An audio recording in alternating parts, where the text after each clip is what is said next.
Happy Friday, chikahan mga kapuso! From boxing ring to first ever magazine shoot to acting stint.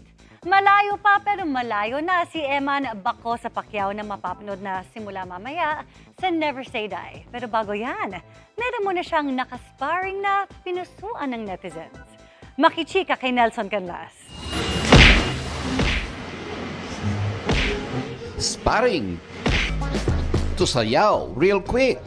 Yan ang pinuso ang latest interaction ni Never Say Die star Jillian Ward, kung saan sinubok niyang i-jab si Eman Bako sa Pacquiao.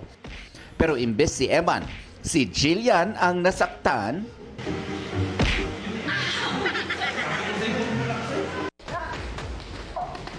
Pero si Eman re-rest back na ngayong gabi bilang pinakabagong guest sa Never Say Die. Kamusta naman kaya ang experience sa acting ni Eman? Actually, ini-enjoy ko lang yung bawat moments.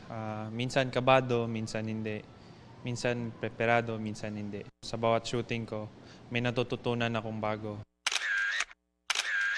Pero di lang daw sa acting mapapalaban ngayon si Eman, pati sa kanyang first ever magazine shoot. All glammed and looking fierce si Eman. Tila ibang mundo man daw para sa kanya ang pinasok mula nang sumubok siya sa showbiz. Grateful naman daw siya sa lahat ng natatanggap na blessings at opportunities. Thankful ako kay God na lahat ng mga bagay-bagay na to is nangyayari nang hindi ko inaasahan. Saka gusto ko rin magpasalamat sa mga sumusuporta sa akin at nagmamahal sa akin at sa pamilya ko.